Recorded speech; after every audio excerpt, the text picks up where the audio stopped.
with Lab 2, which we've already learned about what we're trying to do in Lab 2 is we're trying to build this, right? We're trying to be able to acquire an audio signal and display those as channels on our oscilloscope.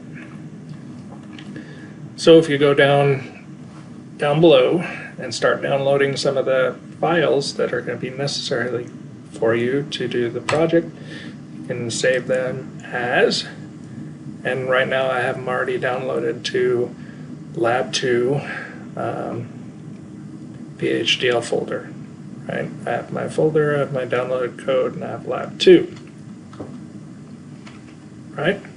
So I'm going to make sure I download the codec wrapper. You can see the VHD files, Lab 2, the test bench, Lab 2 VHD, all the other files for the codec wrapper that are necessary. And then the last one, once you get all the VHD files, you're going to download this .v file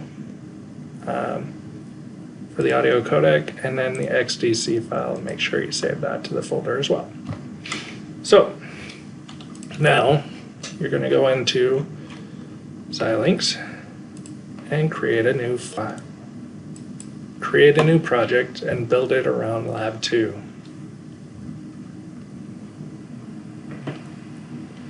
So I'm opening up Vivado. I'm going to create a project. We'll do next. You can call it Lab 2, or Lab, right now, I'm going to call it Lab 2 Demo or Loopback, just because I probably have something demo. Loop demo. Actually, I have one called that, Loop. Let's just call it Loop. All right, create in your code folder, hopefully no spaces still. RTL project, we're going to add our files. So I'm going to go to that code folder and have my downloaded code for Lab 2. We're going to add all of these files, the .v, the VHD, even our pack file. Add those. Make sure you change the test bench to simulation only.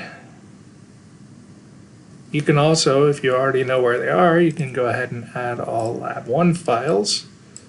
I put those in a folder for myself just to make it easier. All but this Lab 1 folder file. You're going to add TVID, scope phase, TMDS, VGA, and your video file. You're going to utilize what's in the Lab 1 VHDL file and implement your buttons in the video instantiation from there into our data path. So we're going to add those as well. Copy them into the project, and we're going to do target language VHDL. Going to add our constraints file, which I downloaded to the Lab 2 folder. Click Next, select our board, access video, and all those files will be added to our project.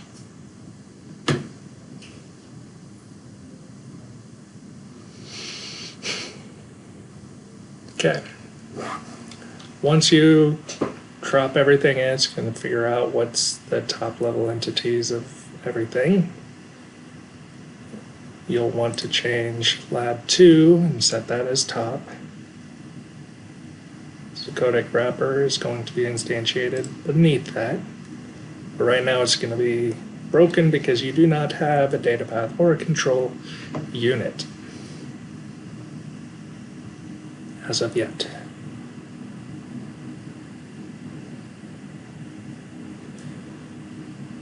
Right now you have your codec wrapper and your simulation sources.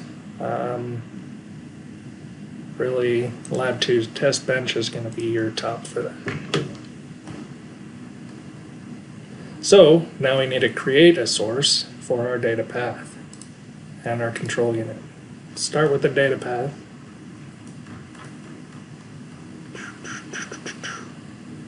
actually given you the data path entity. So we can actually just create a new one.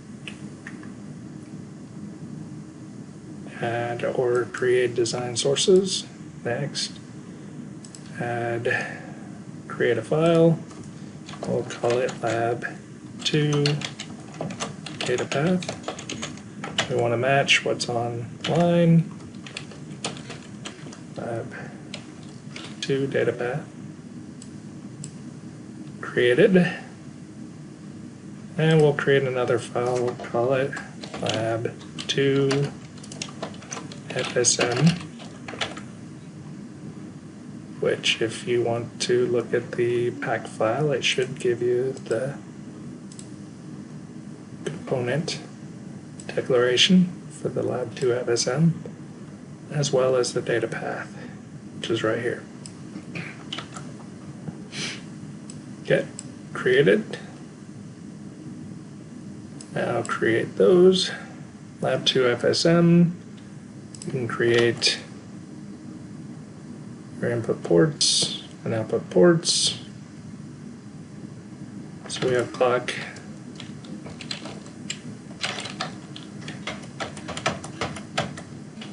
and then reset n, underscore n.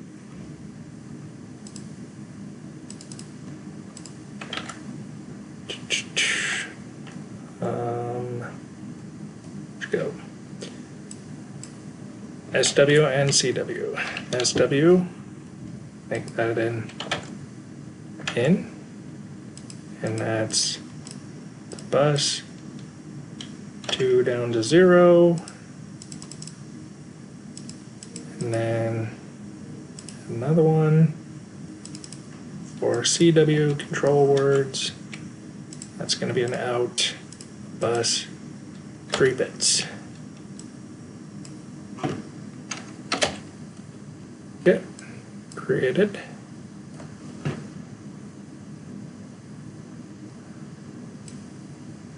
Oops. Nope. Not to data path, I'll call it behavioral. You can add all those values in there. Right now, I'm just going to add in clock and reset n, and the rest I'll add on my own in just a second. So we're creating our data path and control. Now we have our data path. Our control unit is created. It has our FSM and the architecture. Nothing's in it right now. Data path is created. I'm going to go ahead and copy what I have online for the entity, just to make it easier to enter all those values. Paste them in. Hopefully we don't have any bad characters. That line. Delete that line. Save it. Okay. That's our data path.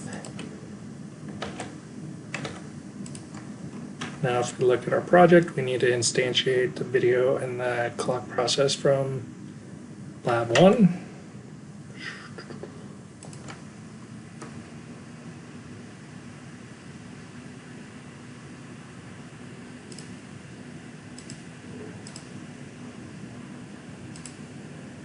You will do that for your own.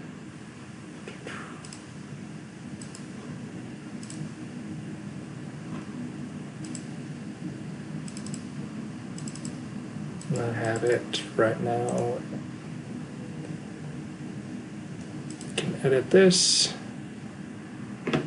Right now I'm going to pause this so you don't see my code. I went to lab 1, I copied everything between in the architecture basically, before begin, so the video declaration and then the button information. So I needed the button processes and my video instantiation and declaration. copied all that, and I'm going to basically paste it in here.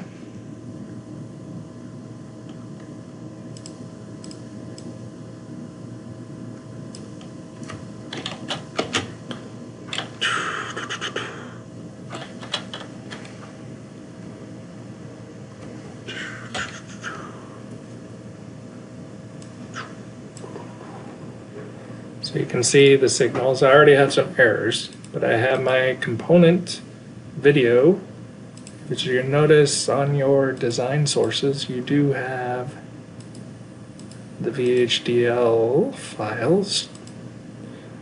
You have your pack file. Notice in your pack file, your video is probably declared already, so you can actually take that component declaration out before begin. So we have our signals in here.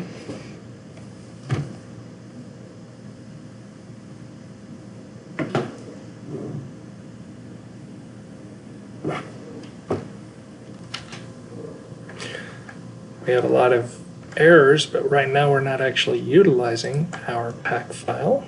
So we need to actually use pound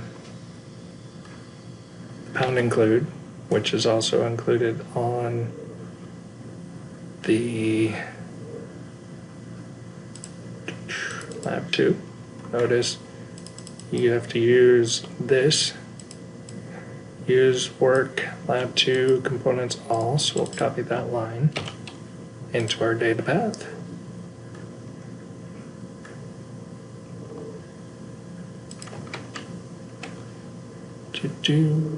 From lab 1, we also use the numeric standard, so I'm going to add that one. You could also just uncomment this line, numeric standard all.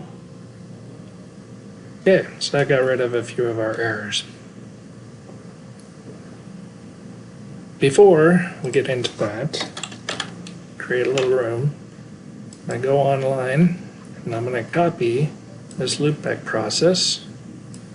So I'm going to copy the loopback process. I'm going to paste that into my code. And then I need to also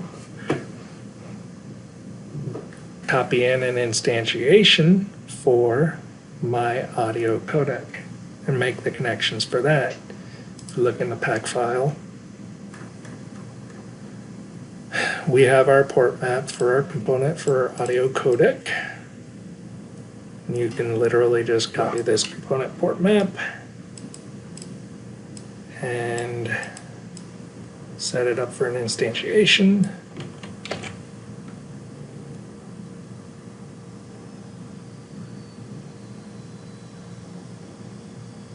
Notice when you do instantiations, you can just do the name of what you want to call it, and then colon that name, and then the port map, do it normal. So we have similar to this. So we'll call this audio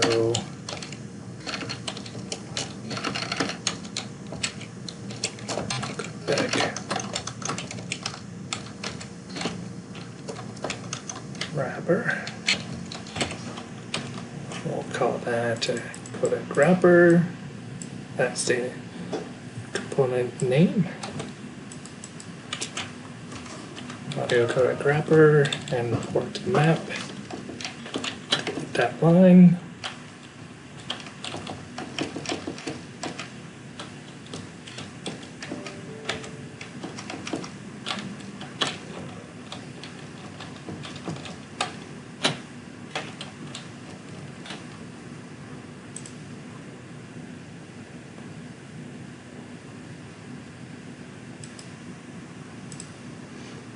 And int, it's not a component, right? So close that out just like we did for the lab 2, but we still have some errors.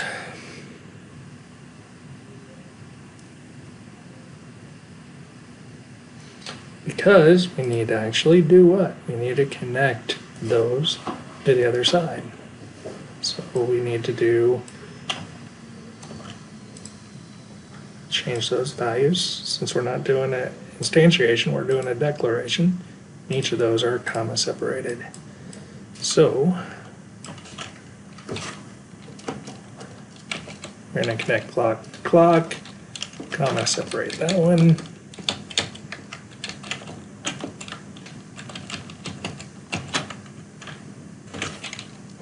Reset, and all these signals are just going to be connected to, most of them, to the same values that you're inputting it as.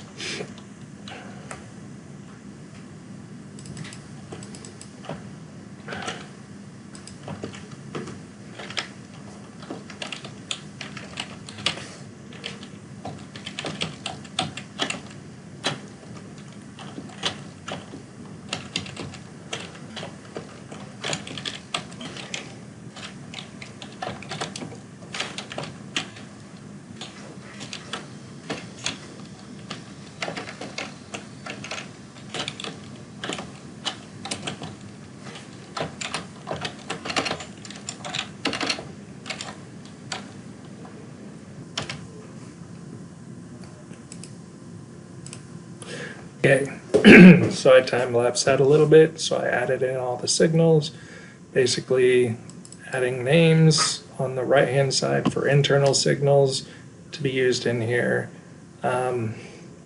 Notice for some of them, I don't get errors on SDA, SCL, the A, LR clock, the beat clock, and those signals. Those are not erroring out because I have those defined on the top level of my data path as outputs or inputs. The ones that I do have errors for, I need to create a signal for them. So we will create those 5 signals. First one, we'll just create a ready signal. I'm just going to copy and paste, ready, and now we created a ready signal, and that eliminated one of those errors. I created some other signals for standard logic vectors, LBus in and RBus in, LBus in, RBus in, RBus in, and those are 18 bits, so 17 down to 0. Notice those go away. LBus out are also 18-bit signals. Copy those.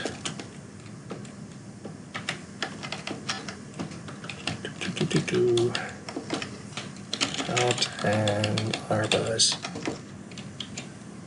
out.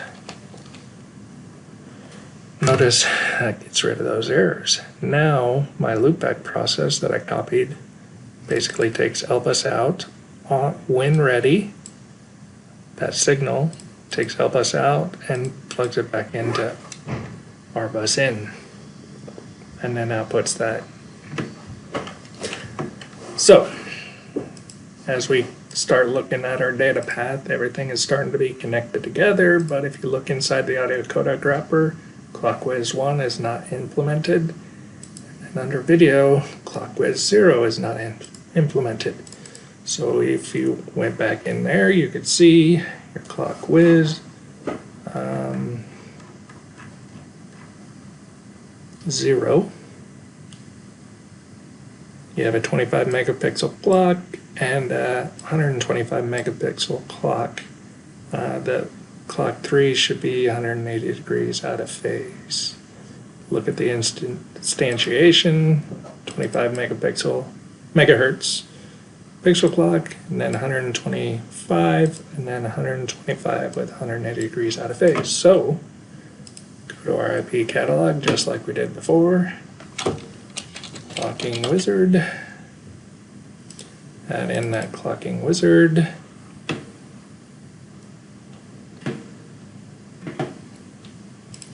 System clock. Reset. If you screw things up, you can always go back in and redo it. Clocking options. Not locked. Active low inputs. 25 megahertz. Clock 2. Clock 3. 125. 125. This one. 180 degrees out of phase. All looks good.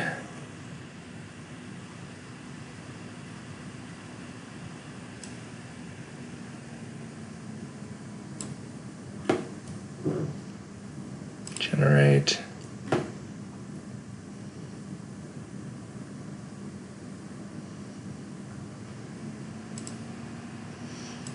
Now our clocking wizard is there. It's connected. Now let's go back into the audio codec wrapper. If you look at the instantiation inside of there, you need a 12.288 megahertz and a 50 megahertz clock for that, and we'll call it ClockWiz1. So back to the IP catalog, generate.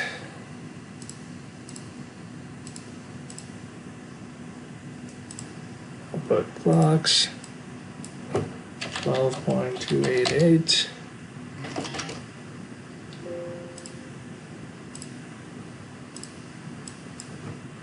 Megahertz. Let's make sure those are right.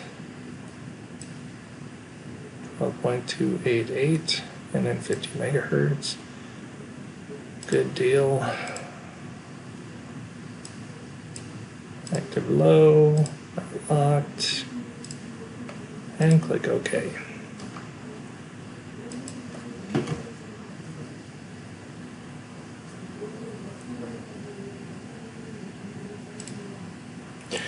Now, everything should be all connected. So we have our Lab 2, our data path, our audio codec wrapper is initialized. Everything from Lab 1, I dropped it in there. It's all still connected. So I have my video under video, I have VGA, DVD ID, and everything is still connected. Now you should be able to generate the bit stream and look at it, run it on the hardware. You should see your Lab 1 screen displaying, and then you should get a loop back from the audio cables on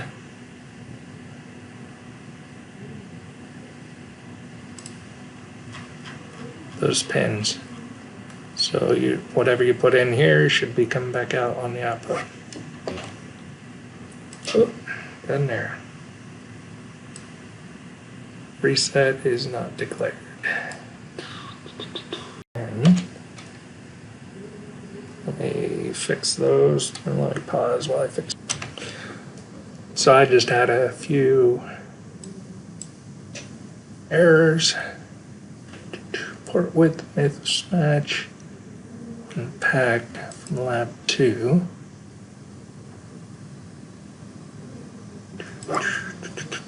Shouldn't have that issue.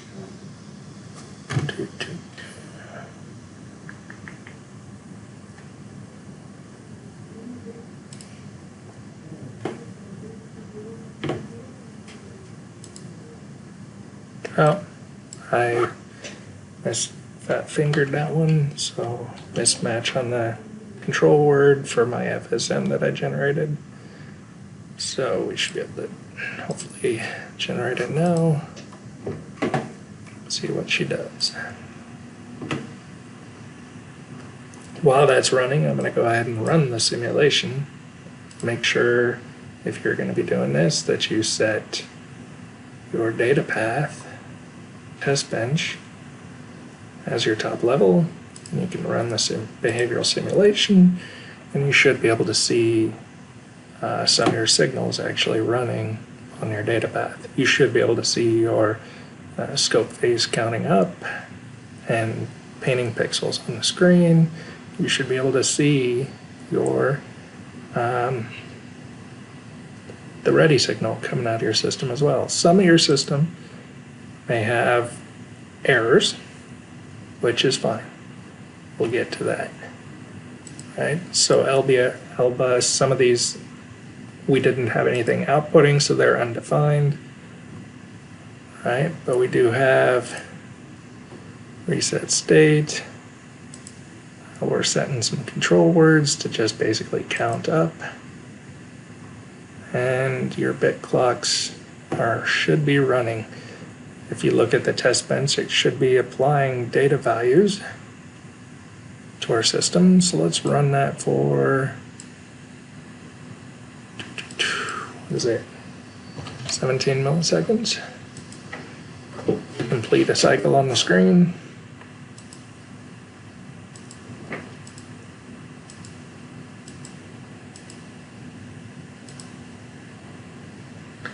Notice we have B clock, LR clock going to our audio codec. They're changing values. If you don't have the values that you want on there, so maybe we want to get, say, our wrapper, or in our data path, a ready signal. That's always a good one to use. Just pause that for a second. Ready signal coming out, and then we already have L bus, R bus. Let's restart.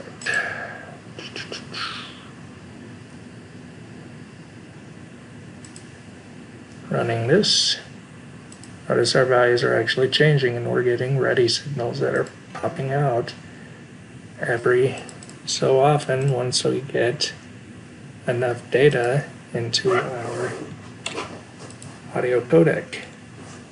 And that's what we're going to trigger those reads off of, those ready signals.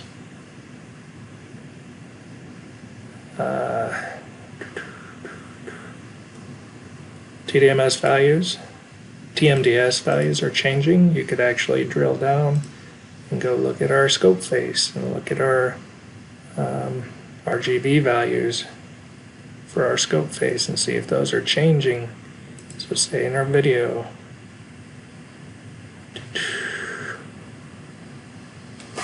red, green, and blue. Add those signals in. Pause it.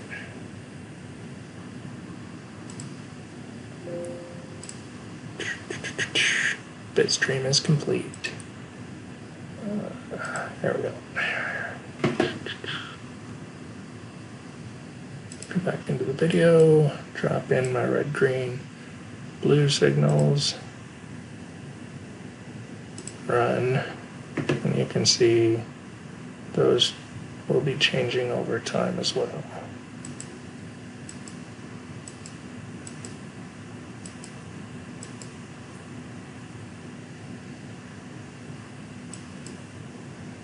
See?